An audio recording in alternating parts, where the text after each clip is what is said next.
Hello! Hello, Internet. Hello, Internet. Welcome to a very special edition of Kerbal Space Program. Yes, we're taking a small break from the colony quest to mostly do to some learn dumb shit. Yeah, mostly to learn how stuff changes in version 0.25. So, okay, so some background on this. There's a video that Hank Green of the Vlog Brothers did like a week back that was called what was it called? Rotating Snowflake of Death, where he tried to build a helicopter with stock parts in the game. And I had looked at the design, and I thought I like Hank's pretty new to the game. I'm like, you know what? I bet I could make that better. So I decided to try it out with the Ferrum Aerospace stuff, using some B9 stuff, and also using one of the things I remembered is that Infernal Robotics has a rotating washer piece, which is perfect for making helicopter blades. Now, Matt, I'm going to stop you right there. I know, of course, I know, but for all the people out there who might not know, could you explain to me what a helicopter is? Well, Amanda, a helicopter is a vertical takeoff and landing aircraft that uses a set of rotating blades on the top to create lift. Normally it also has a tail rotor, but in this case we don't need one because we're using a technology known as tip jets, which you can see I've applied thrusters to the back there, and also these thrusters are not spinning the blades fast enough to generate any kind of lift. Gee whiz, Matt Campen, the science champion. That sure does sound science-y. Yeah, so one of the other things was I actually ended up kind of I can't remember why I actually looked into this, but I ended up learning about this tip jet technology a while back, and and that actually took me to an actual vehicle that was constructed like this from a company called the Rotary Rocket Company. Really? Yeah, they were based out of California. They tried to build they were founded in like the late 90s, and they tried to build a single stage to orbit vehicle that saved economy on the lower stages of ascent by having a set of helicopter blades on the top. Got it. So what's your major malfunction right now? Why can't we get this sucker off the ground? It's just not generating enough lift. Okay. So I'm adding other bigger wings, and putting struts on struts. Doesn't seem like they do anything. Well, no, because all the extra wings that you have generates those will generate more lift. Okay. Because the wings in this case act like blades, and you notice the blades are at a slight angle, so as they spin around, they generate they push the air down, which then by extension pushes the vehicle up. Yeah. So by that logic, shouldn't you tilt them more then? There's a certain point where they lose their effectiveness. Okay. Also, this is the early stage. Like for this, I'm kind of showing incrementally the stage's development. It'll speed up a bit more as we keep going. Okay. No, I like it. I like seeing your progress. So now we add better jet engines. Now it's like a merry-go-round. Yeah. So now we have now I have the actual turbojets from B9. I have 3 of them and a lot more wings. And as the afterburners kick on, the blades start spinning more and more. And hey, look at that! We've got lift! Lift! We're taking off. We're rising at 1.7 meters per second. But now where do we go? You're gonna run out of fuel. So the reason I picked jet engines is because they can run for a really, really long time, provided that you have atmosphere. So I wanted to see if I could try to land this thing. Yeah. So while we're doing this, I can keep talking about rotary rockets, because they only developed one rocket. It was called the Rotron. I'll probably put a picture of it in here. Oh, that's what you named this thing. Yeah, because I was trying to make this, except I was trying to actually make it work. Whoops. So the problem with this thing is that it's heavy. No. Oh no. Fortunately, it was all a simulation. But yeah, I'm showing this to Amanda because I'm pretty sure I know exactly what she'll say as soon as she sees the vehicle. So from this, I make. You want me to click this link? And so from this, I make much bigger and longer wings, and I start having struts that overlap on top of other struts, and so I decided to rename this vehicle the Spiderweb. Nice. Also, I ain't saying nothing. Really? Really? Yeah. You'll say it about all the rest of the rockets I do, but you won't say it about the one thing, you won't say it about the one actual real thing that wasn't designed by me. I see how it is. That's right.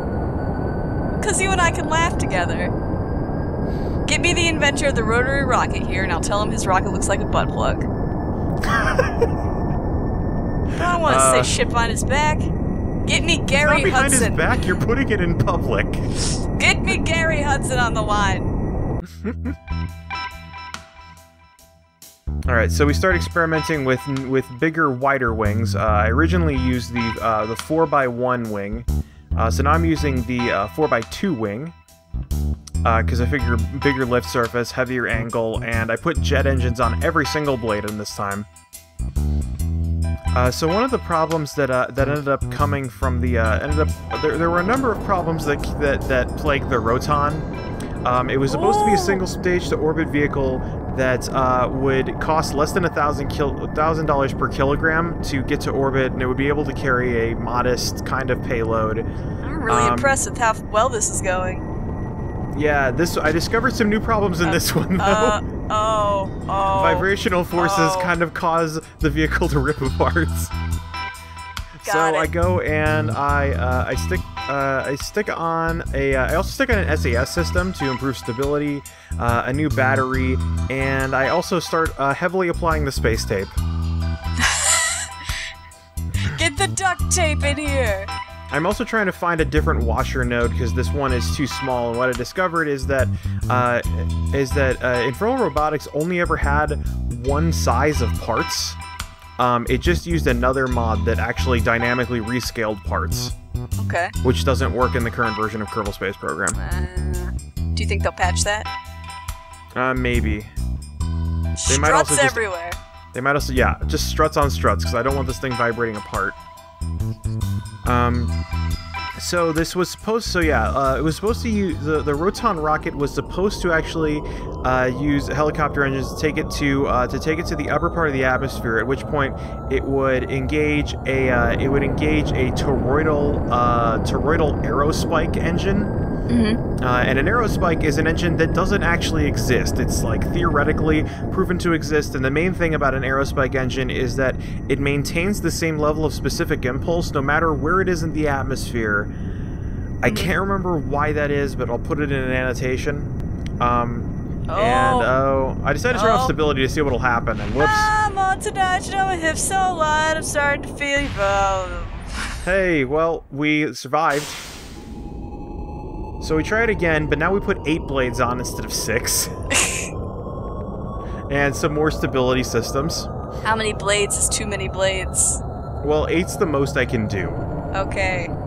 At least in one row. It looks like a wind turbine. Yeah. I mean, yeah, no, it honestly looks like a turbine at this point. And I guess honestly it is a turbine at this point. The rockets look like they're going backwards, they were going so fast. Yeah, no, it's crazy. Ooh. I can't remember the adjustments I made between these two, but it's at some point I start hitting the sweet spot here. So the other benefit about the other thing was that the helicopter blades were actually never supposed to stop spinning while the rocket was firing. I think the thing was that they said that even when the blades weren't generating power, the motion from them was supposed to keep the turbo pumps going in the main engine, which will keep the fuel pumping. And so they said they could save on weight, and that would improve their specific impulse and also reduce the size of the vehicle. And then it was supposed to have a, so it used, let's see, I think it used hydrogen and, it used LOX and kerosene, which is actually the same thing we use for most rockets. It's just kerosene and liquid oxygen. This is so cool, Matt! You've made a UFO! No. Whoops. Yeah, so occasionally it had this problem where the entire bottom of the vehicle would just suddenly disintegrate. Well, here's what you gotta do. You gotta make sure that your wings are not rotating the same way as your screws. And it just unscrews everything. Oh yeah, why didn't I think of that? Yeah, So we decided to go with 4x4 wings now. I'm just like, let's crank up the size of the wings. Maybe more lift area will help. And you notice that every time this thing starts out, you can see the shock absorbers bend under the weight of the vehicle. And I discover actually I hit the upper limit of how effective the wings are. These wings are just pushing too much air down. The jets can't provide enough power. Oh, I can't even see anything. It's all wing. You can look down through the bottom. So I also decided maybe I can make a smaller wing and maybe that'll work. Oh, actual so blades. I decided to go with the wingtips, yeah, and now it looks even more like a turbine. Wow, and then, those engines on there look a little silly. Yeah. And so the plan, oh yeah, and I can't actually run fuel ducts, so I put the fuel on the outside. I discovered much later there's actually a part in B9 Aerospace that I can use to make this work, the way that I originally intended. So the Roton rocket also was supposed to have a water-filled heat shield. All those goddamn struts. Which was supposed to be able to survive re-entry was supposed to be able to survive re-entry by just taking in the energy and evaporating the water, and that would prevent the vehicle from burning up. Yeah. That never got to see testing. There was only ever a test vehicle for the Roton built, which basically just demonstrated its helicopter components. It cost $2.8 million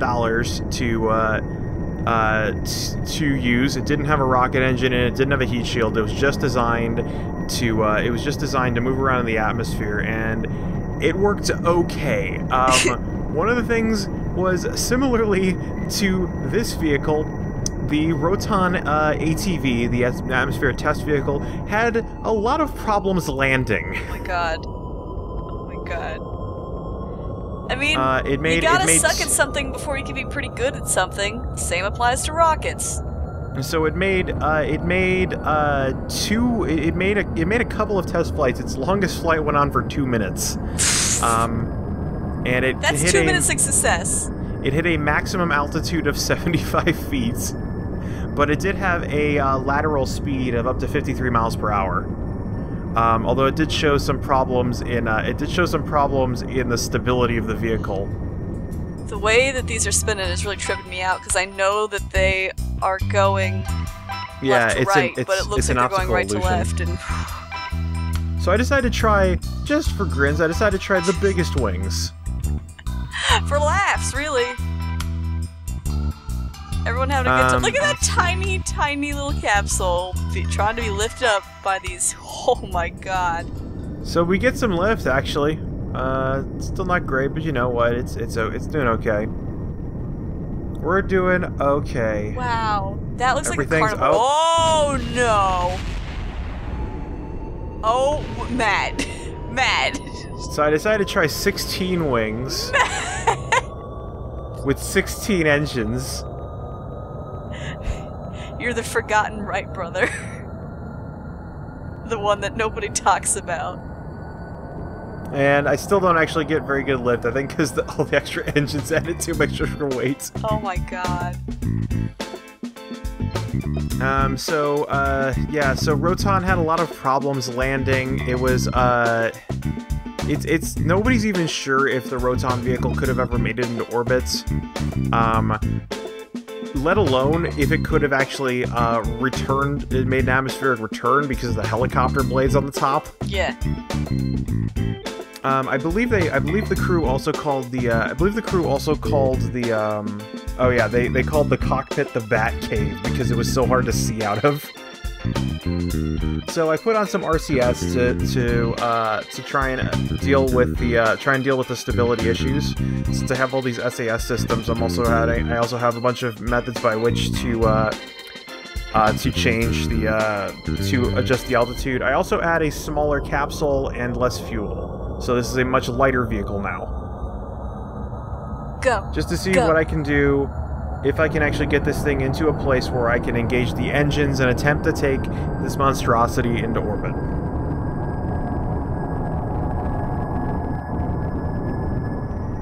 Oh! Oh, it's doing good!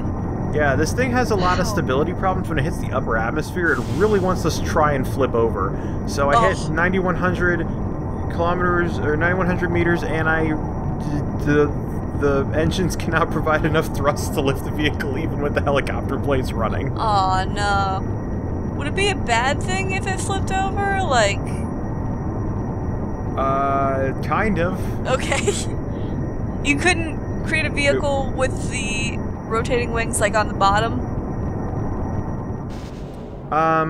Well, I actually tried that later on. Okay. So, we run into a problem. So we run into another problem here. Yeah, the engines just don't generate enough power. So, even as the weight keeps going down, the top of the vehicle's just too damn heavy. So even with four modest engines and not a lot of weight, and the vehicle's spinning out of control. No, this is the worst carnival ride, but also Jib's probably having a blast though. Yeah, I'm ready. All right, so we have some emergency parachutes just in case this happened. So we start. Yeah. So we kick those out. Get him out of there. Uh-oh. Get him out of there. Uh-oh. Oh, no. Oh, dear. All right. Emergency solution. Where is he? Bail out. Did he make it? Wow. That melted the runway. Jesus. He's okay! Just another day at the office for Jen. Holy shit! And then I try with some solid rocket boosters just to see, just to make some structural tests and to see how well it's going when the blades spin probably as fast as they're ever going to spin. Wow, look at all that pollution you're just raining down upon the Earth. The Kerbal. Kerbal is, yeah. Wow. You are crop dusting. And the crops are people. Oh, well, there we go. Did they all just stop? Yeah, all the engines just burned out. Okay, you didn't want them to do that, did you? Well, they just ran out of fuel. Not that far. So, we re-engage this, and it actually takes a combination of the parachutes and the engines to try and slow this thing down. Even with the parachutes fully deployed, this thing's still going like 20 meters a second. Oh, man. So we have the landing legs out, we keep the engines firing at full force. Oh, man. Will it land? No. But Jeb's okay. I don't know how. That space capsule's rated for re-entry, I guess. Wow. And then also, Jesus! And then all these solid rocket boosters crash into the ground one by one. He's okay. Oh, gee. What even was that one? The weight of the helicopter blades is shoving the vehicle into the ground too hard. Oh, no. Jeff, get out of so there. that tried. Let's go for broke. Let's do it. His wings really don't want to go on. Oh my god, you're making a Blendtec blender. Will it fly? That is the question. Spacecraft dust. Don't breathe this. Breathe this. Oh my... Matt, there's no way in hell. Did you catch? My god. Yes! Holy shit! Yes!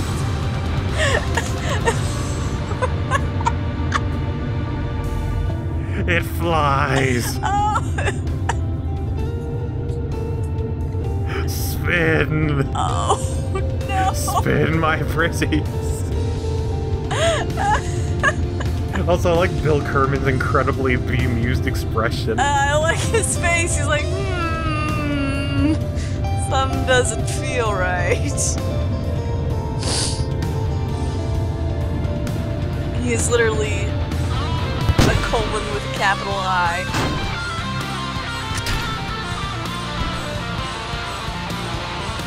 Wow. Are you gonna drop that on the space station? Yep. Well.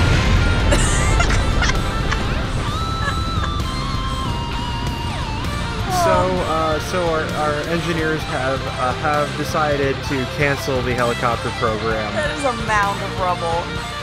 They decided to cancel the helicopter program after they realized that for literally 100 times less money, they could use a solid rocket booster. And look, we get into orbit super cheap. Yeah, but it wasn't as cool. So we'll see you in the next video of version 0.25. Cool things to come. Cool things to come, Internet. Good night.